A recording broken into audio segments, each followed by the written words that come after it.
The Caitlin Clark injury situation is officially a mess because not only is there not more clarity, there's more confusion about what her timeline could be.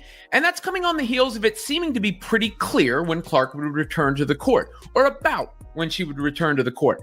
It was said on the ESPN broadcast on August 12th that Stephanie White hoped Clark would be back in practice this week.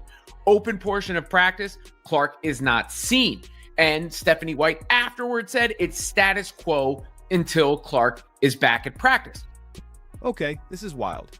It looks like Stephanie White and the Indiana Fever front office just pulled off one of the worst cover-ups in WNBA history, lying in plain sight about Caitlin Clark's injury and praying nobody would notice. Spoiler alert, fans definitely noticed. They've got the receipts, the timelines, and the footage that completely blow holes in the official story.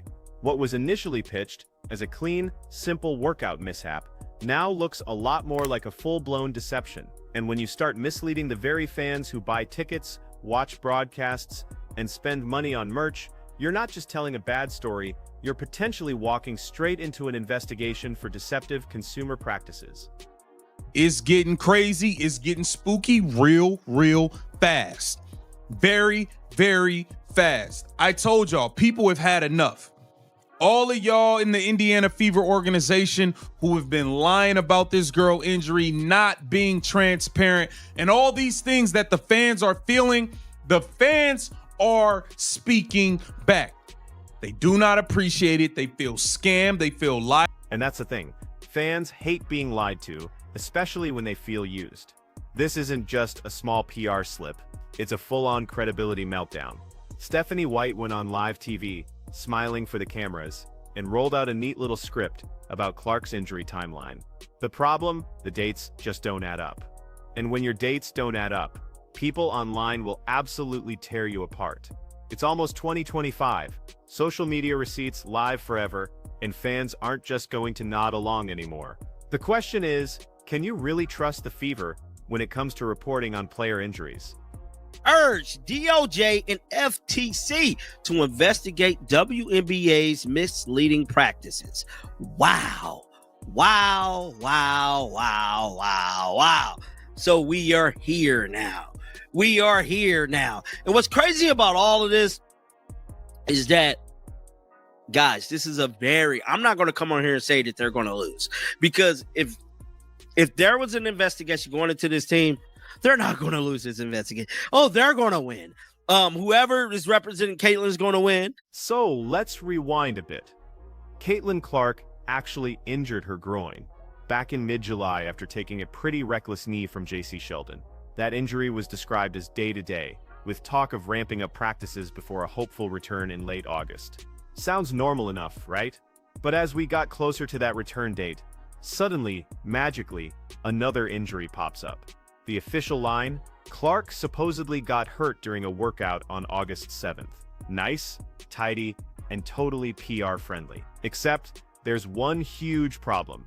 Fans have footage from that exact day showing Clark casually strolling through Phoenix, looking smooth, unbothered, and absolutely not injured. Seriously, something smells incredibly fishy here.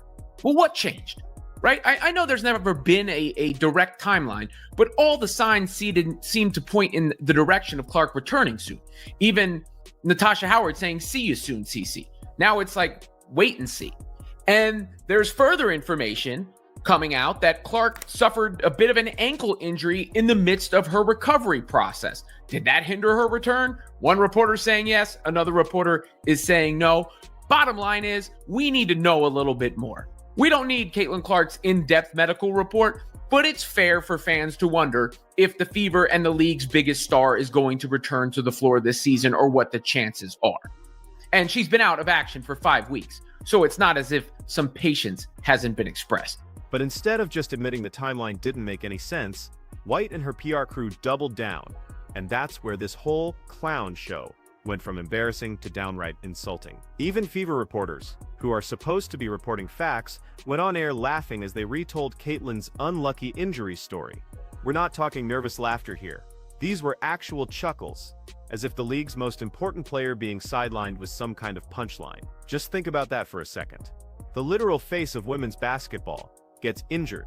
Ratings are going to tank without her, and the media covering it treats the whole thing like a comedy sketch. Fans weren't just confused at this point. They were absolutely furious. The Indiana Fever's got $1 billion entity on their team. $1 billion damn dollars. And they're a bunch of clowns, a bunch of bozos. You guys look completely incompetent and unprofessional. The way this has been handled, oh, it's a joke. It's a joke. Look, and look, they can't say anything about conspiracy theories.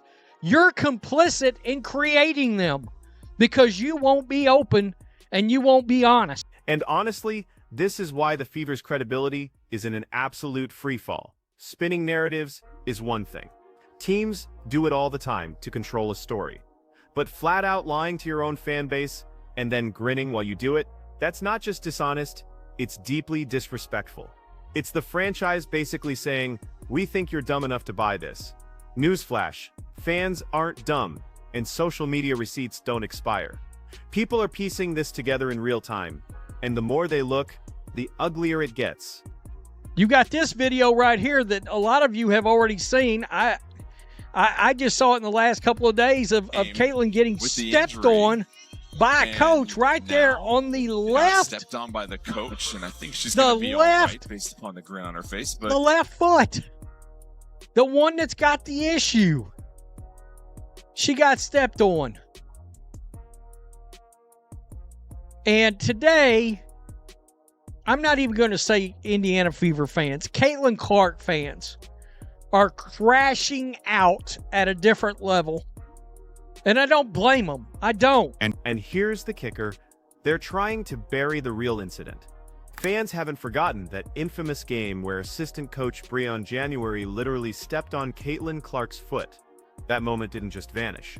It got buried under this workout injury fairy tale. So which is it? Did Caitlin suffer a freak accident in a private gym, or was she actually injured by the very staff that's supposed to protect her? Because if it's the latter, this isn't bad luck, this is negligence.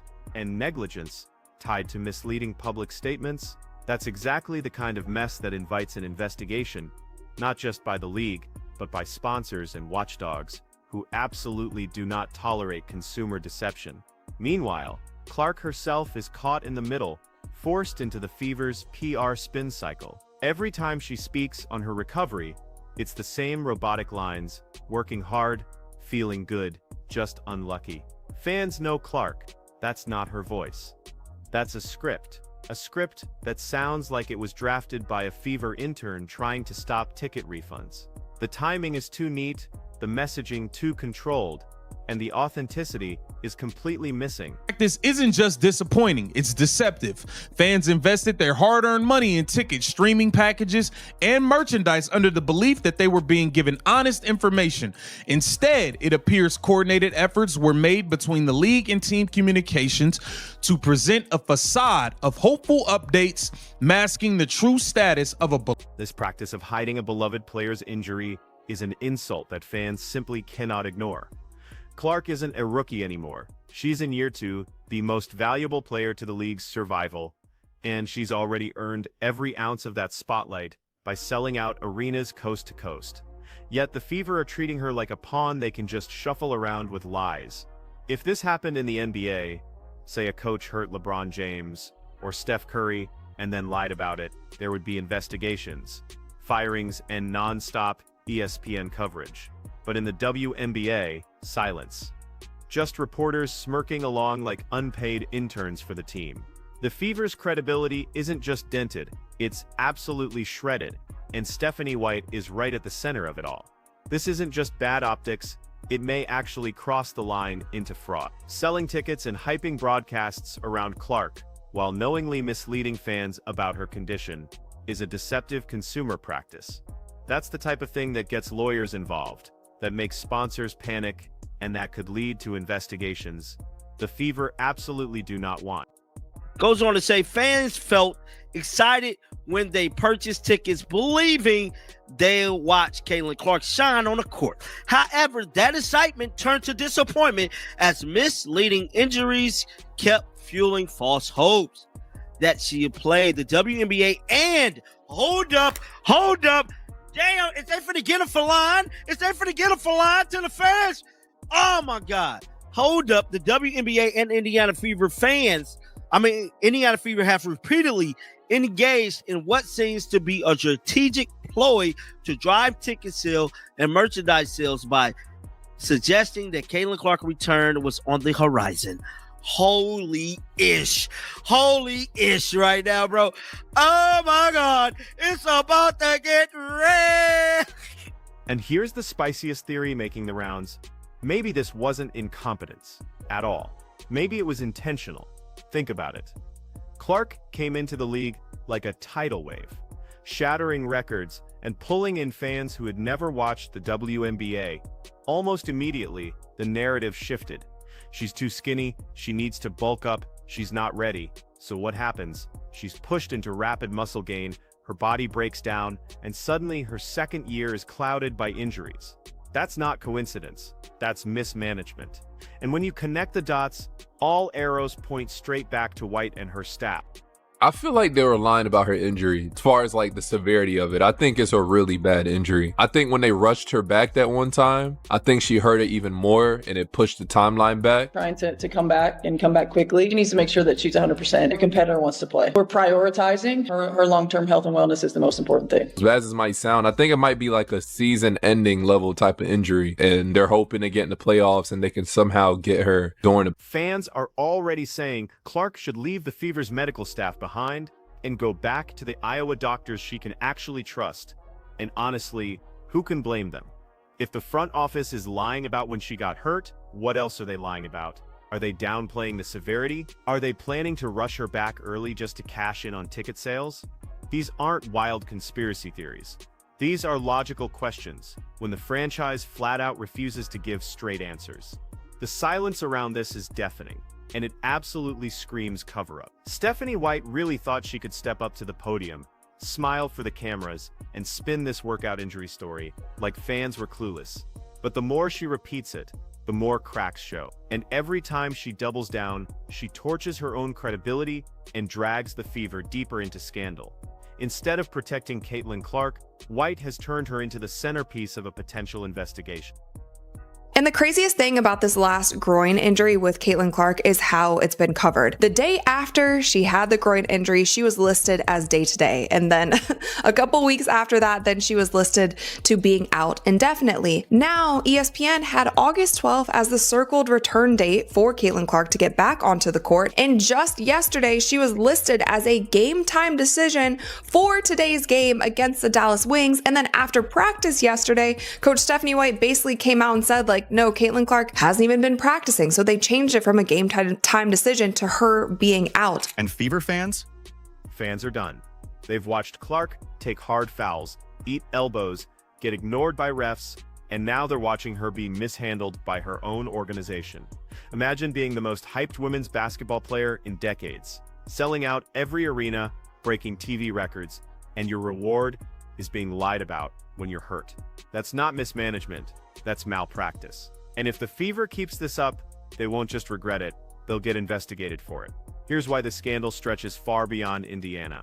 Caitlin Clark isn't just another player, she is the WNBA right now. She's the engine powering everything.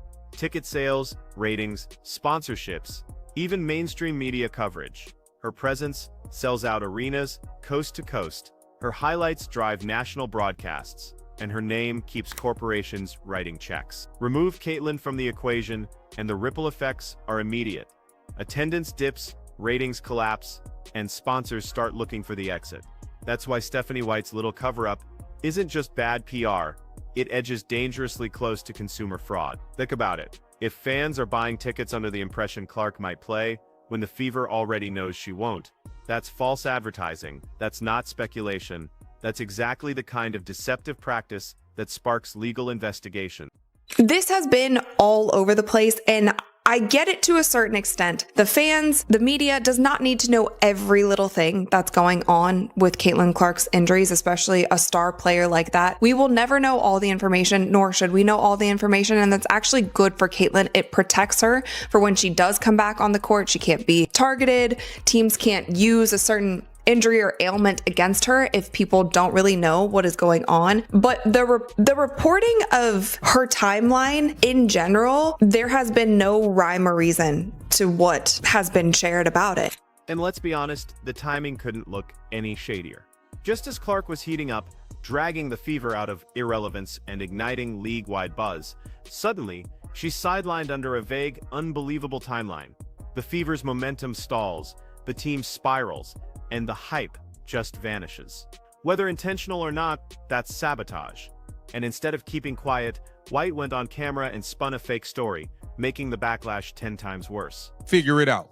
The people have had enough. I'm going to let you know exactly what I'm talking about. This thing is picking up steam, and it's a bad look. It's a bad look. It's a bad look, all because you guys refuse to be transparent about Caitlin Clark injuries and injuries around the league. But this isn't just about one bad lie. It's part of a disturbing pattern. Since Clark entered the league, she's been disrespected at every single turn. Officials swallowing whistles while she gets hacked, commentators nitpicking her like no other star, jealous opponents targeting her with cheap shots, and now her own coach adds deception to the pile. To fans, it genuinely looks coordinated, almost like the league is terrified of her stardom and wants to dim her light. But here's the irony: every cheap shot, every whistle swallowed, every lie only makes her fan base louder, more loyal, and even more determined to protect her. Look, anybody who saw this could have maybe thought something was up. Breanne January stepping on Caitlin Clark here, August 9th. Left ankle. That's where the bone bruise supposedly happened. On August 7th, which is what is being shared now. And, you know, some of these things you hear rumblings about, and you don't know exactly what's going on. Still, let's not sugarcoat the very real risk here. Caitlin Clark is human, not a machine. Every mishandled injury, every rushed return, every shady media spin cuts into her career longevity. That's the nightmare scenario. The WNBA's biggest star being broken down before she even hits her prime because her team couldn't be honest or careful. And if that happens, the backlash won't just be harsh. It'll be historic. Stephanie White won't just face fan anger. She'll wear the blame for damaging the very player carrying the entire league, potentially leading to a lawsuit. Fans, y'all, we might have a case here. We might have a case to sue not only the Indiana Fever, but the WNBA for misleading us, having us thinking Caitlin Clark was going to come back, because we all remember when Stephanie White was on ESPN, she stated Caitlin Clark was on her way to come back and practice and get ready to make a return of a lifetime to the Indiana Fever. Oh, yeah, she said that when around the 12th. Well, judging off your sources, if she got hurt around the 7th, you knew prior to you going to ESPN that Caitlin Clark wasn't coming back when you said she was going to come back. You're lying. You're lying and you're misleading, and it's looking real spooky. And I'm happy the fans are standing up. Stephanie White has already guaranteed regret.